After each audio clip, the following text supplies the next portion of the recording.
Okay, so this quiz makes up page 3 of the test 5 review packet, of which test 5 is Thursday. Start studying. You should have started already. No, it's because I love you. It's Valentine's Day. It's about love. Can we get candy? If we don't have We school get one day, chocolate the test would be chip. the next day we come back. No, if we don't have school on the day the test is scheduled, It'll be Yes, Monday. you take it the very next Tuesday. day you We come don't back. have Which will be next Tuesday. Thursday, the test is Thursday. We do have school this Thursday. But it was Stop being originally scheduled on ridiculous. Friday.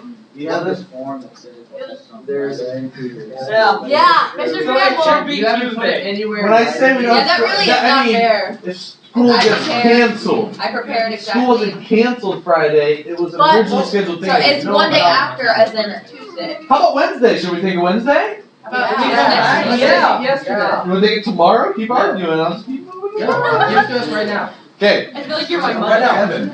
This is what she is. Yeah, that's how you do things. I used to teach with a guy at Grove City High School, and if you didn't bring your pencil to class, he'd give you detention. Boom, detention. And Wow. if kids would argue, he would just hold his hand up. And as they kept arguing, then he'd just I hold hate more people fingers like up. that. I hate people. Like, You have a next blank thing you know, slate. kids would figure out, like, oh crap, I just got 8 detentions. And You then have a finally they'd stop. Do you have a blank quiz because I love No, I don't have a blank one for somebody who originally got one. Now I have a blank one for if you were absent. I was absent. I can accommodate people who are absent, not people who are irresponsible. I was absent. All right. In this quiz, I gave you 6 vectors. Vectors U, V, W, and R, A, and B. U, V, I don't know. U, V, W, and R are all defined algebraically, component-wise. Vectors A and B were defined geometrically. The first problem is take vector U plus vector V. That's real easy. That's going to be the vector 2, 9. Yay. Everybody should get a question like that correct.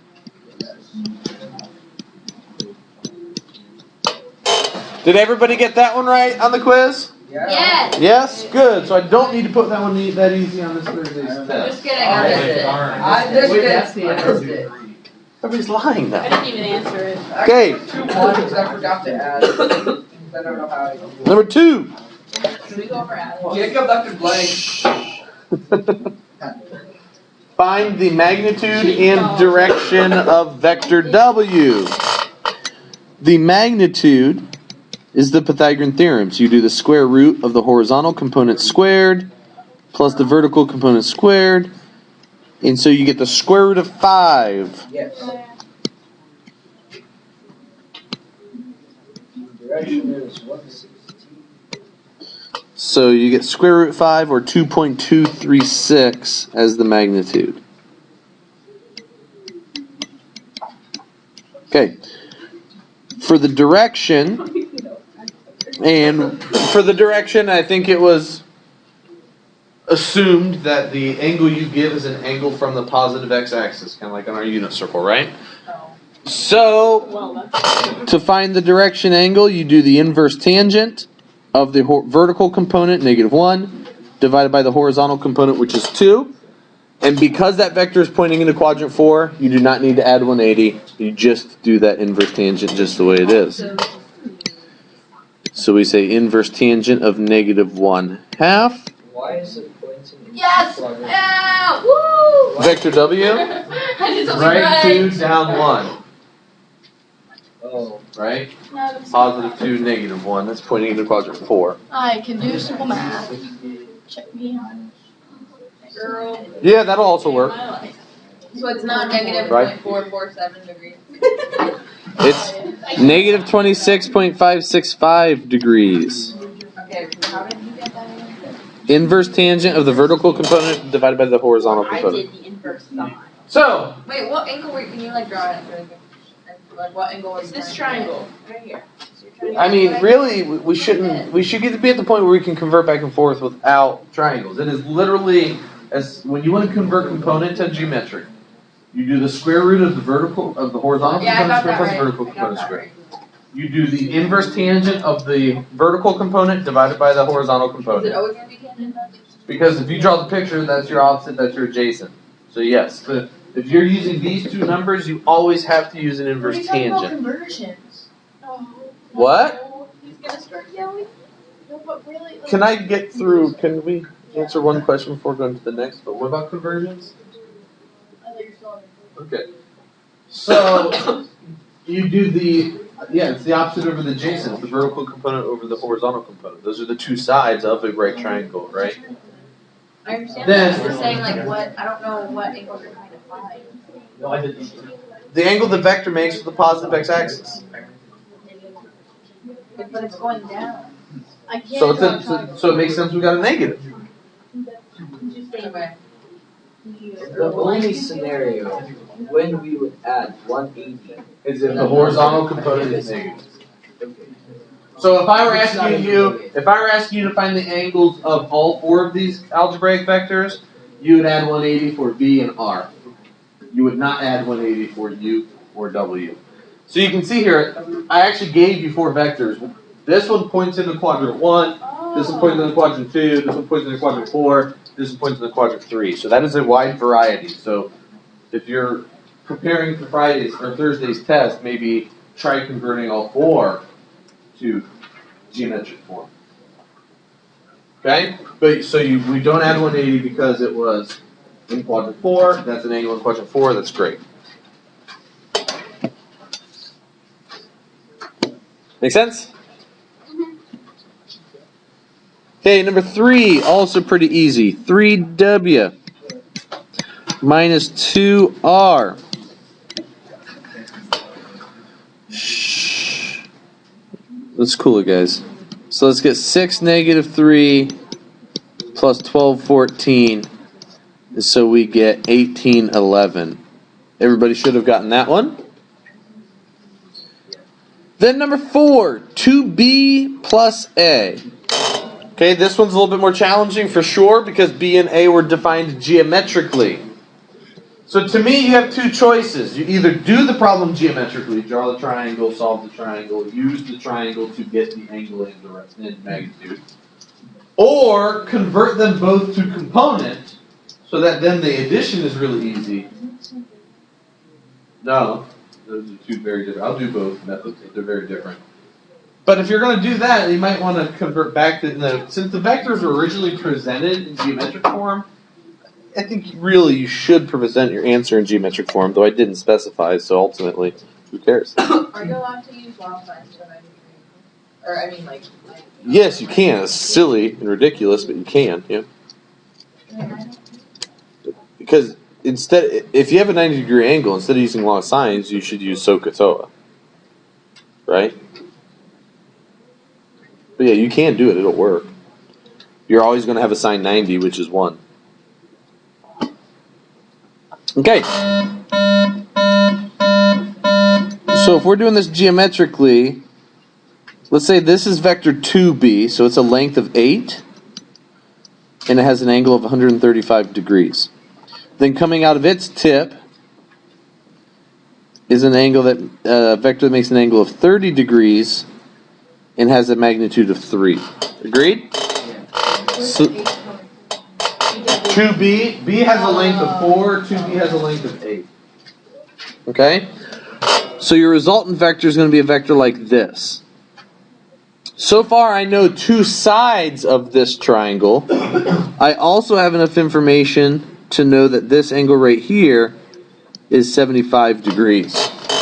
I already know that the top portion of it is 30, and because this angle is 135, this one here has to be supplementary 45. So you have a side angle side, so we can use law of cosines. So I can say something like 3, 8, 75. If I solve for the third side, I get a length of 7.783. So the length of 2b plus a is 7.783. Now to find the angle representing the direction, I actually want to find this angle right here. But what I'll actually be able to do is solve for this angle of the triangle. Agreed? Yeah. Once I have that angle of the triangle, I can just subtract it from 135 and get the angle of my vector. So if I say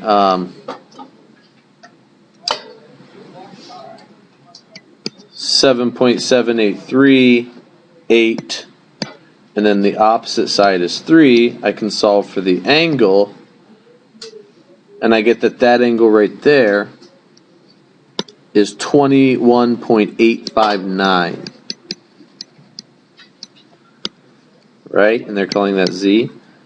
So if I say 135 minus Z, I get 113.141 degrees.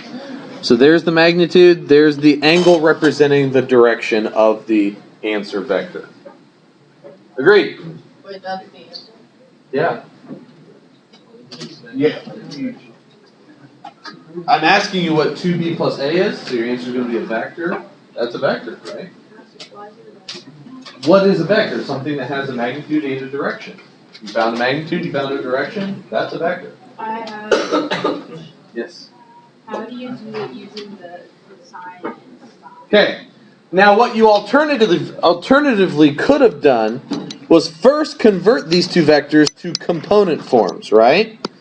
So in the calculator you could have gone, I tell you what, I want to store this angle real quick. Stow. Y. Good. Okay. So let's convert angle A to component. I say 3 cosine 30. I say 3 sine 30. So I get the vector 2.598, comma 1.5. Right? Then over here, I say 4 sine, nope. 4 cosine 135, 4 sine 135. Negative 2.828, positive 2.828. Right? So now, in order to do 2b plus a, I just do 2. Oh, that's so easy. Yeah, but I got it wrong. Plus 2.598, 1.5. So in the calculator, you're going to have 2 times negative 2.828 plus 2.598. And so you should get negative 3.058. Can you please explain the first step? Of converting? Yeah, I can. I'm going to finish it first. So then you get 2 times 2.828 plus 1.5. And so you get a vertical component of 7.156. Is that right? Yeah. There's 2 different ways you can write a vector. There's a component form and a geometric form. Okay. So what if we were to take the geometric form that we solved for the first way and convert it to component? So let's say, I think I have 7.783 stored in for B, and I've got the angle 113.141 stored in for Y. So if I say B cosine of Y, hey, there's your negative 3.058. If I say B sine Y, I get 7.156. Those are the same vectors. Is it okay if you only know one way, or should I know both? I think you're okay if you know one way. I think you're okay if you know the converting to component way and then adding together. That one I think is going to be more useful to So you. if I did it the second way, is that good? Yeah, that's good. Now, could you convert back though? Could you take this vector and find its magnitude? Could you take this vector and find its magnitude? Right? So yeah, you'd have to say, all right, what's the square root of 3.058 squared plus 7.156 squared? And that gives you the. And that's 7.783. Okay, that's just excellent. And if you say I need the inverse tangent of 7.156 divided by negative 3.085, close the parenthesis and you have to know to add 180. There's your 113.141. Correct. These are perfect examples of rounding to the third decimal place does not guarantee that your answer is going to be accurate to the third decimal place, right? So that's why storing would also be helpful. Okay? A little bit off. Right. Is that okay? Get better. Alright, vector R is the vector -6, -7. You're supposed to find a unit vector that has the same direction as R. What is a unit vector? IJ. Now, those are the standard unit vectors. Because Those are two of the infinitely many unit vectors. A unit vector is just a vector of length 1. Oh. A unit vector is any vector whose magnitude is 1.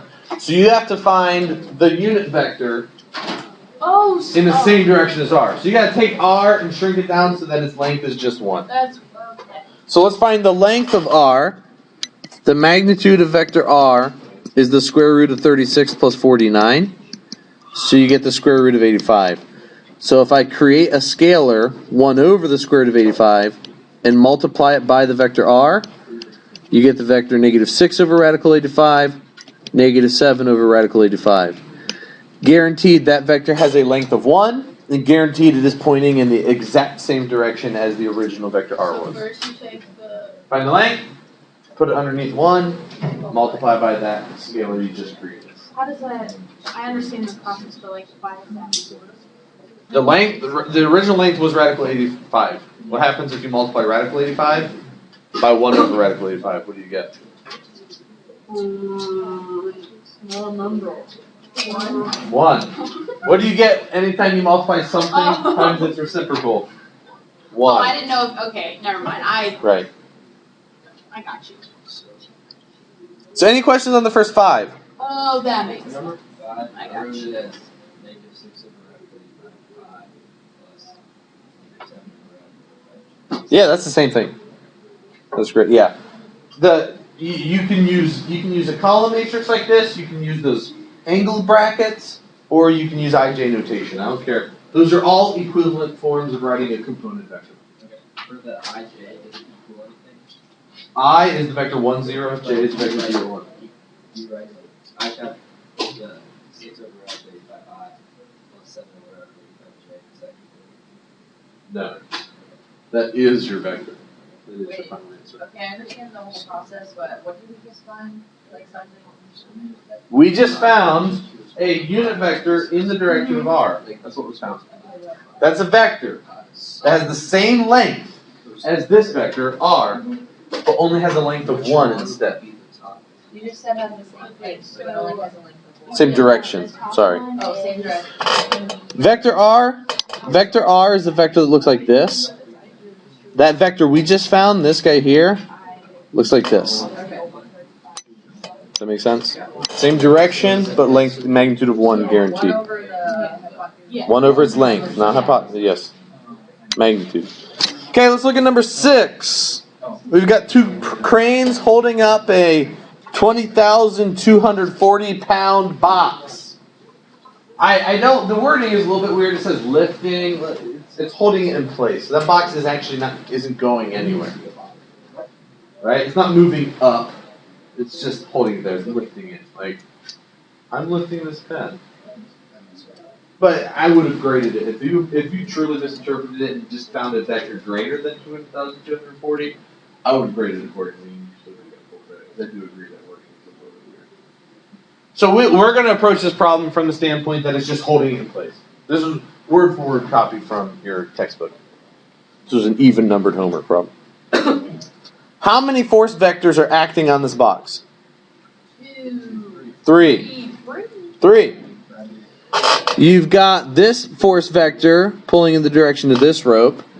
You've got this force vector, which is realistically longer, I think, pulling in the direction of that rope. And then you've got gravity, which is pulling straight down. 3 force vectors acting on this box. If I were to add all 3 of these vectors together, what vector do you get? The 0 vector. If you add these 3 vectors together, you get the 0 vector. If you assumed it wasn't moving at all. If you were assuming it was being lifted, then if you add all 3 of these vectors together, you should get a little vector pointing straight up. What's that? The 0 vector, it's the vector 0, 0. It's a vector that has a length of 0.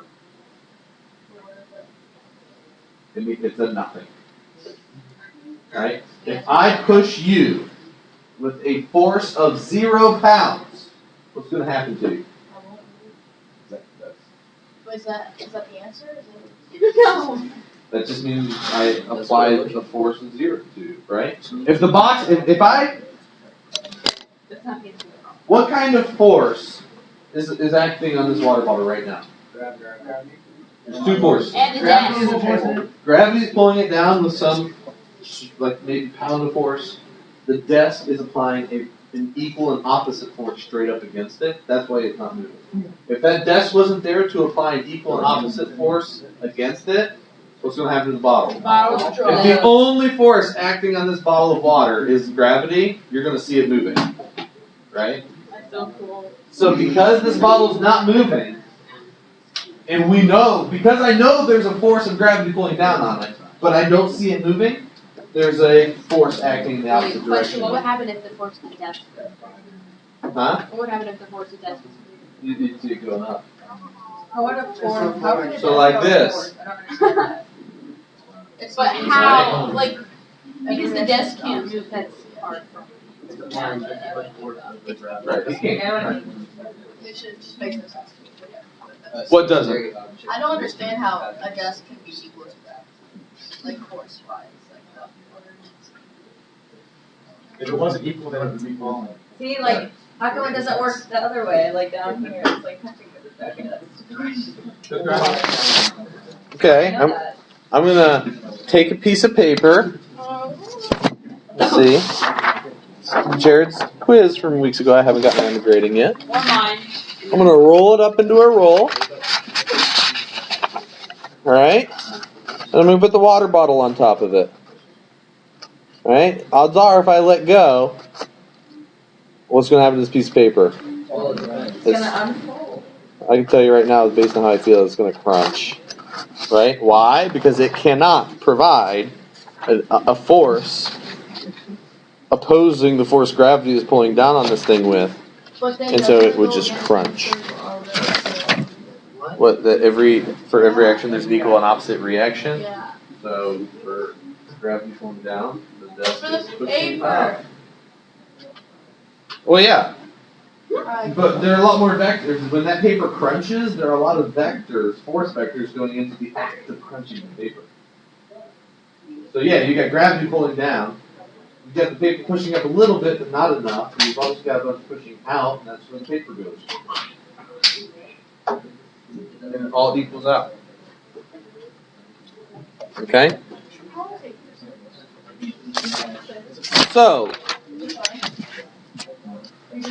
now here's the problem. You can't realistically draw one picture that adds 3 vectors together. You're not going to draw a picture where you actually add those 3 vectors together and get the 0 vector and then solve that picture geometrically. So what you would do instead is only add these 2 vectors together, but know that when you add these 2 vectors together, what you get is a vector straight up 2040, or 20,240, right? So I know if I take the vector this crane is applying, if I draw a horizontal here, that's an angle of 44.5 degrees. If I then draw the vector the other crane is applying, and if I add them together tip to tail, the resultant should be a force straight up with a magnitude of 20,240 pounds. Agreed? Okay? Because then, if you add this green vector to the gravity vector, what do you get? You get the 0 vector. So if you draw this dashed line coming out here, that's 24.3 degrees.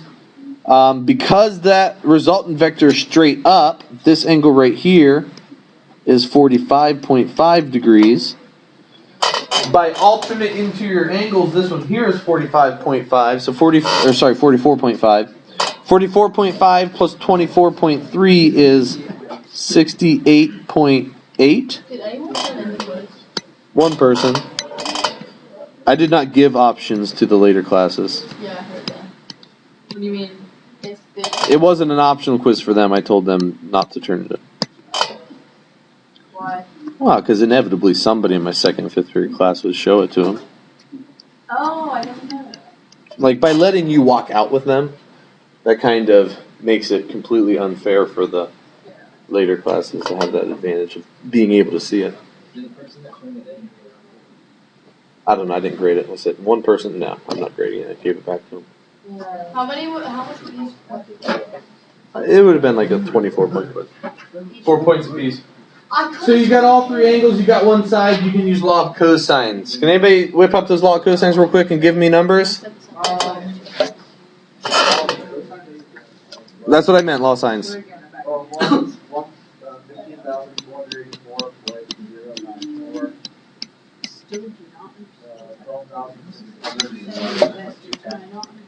12,000. 668. Cool.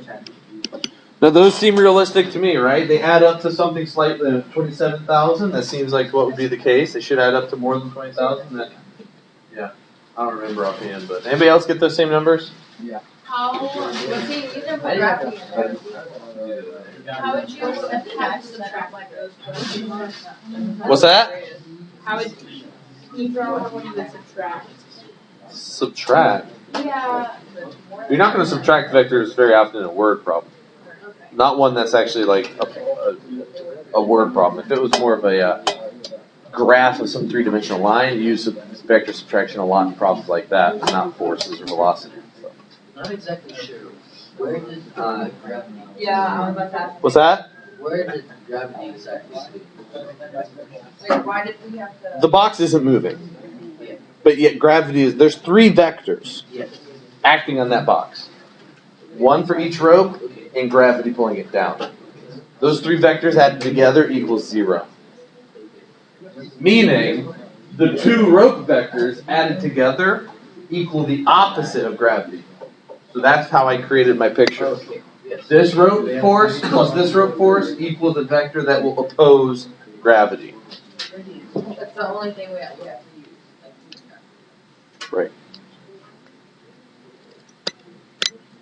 Okay, so That's like the long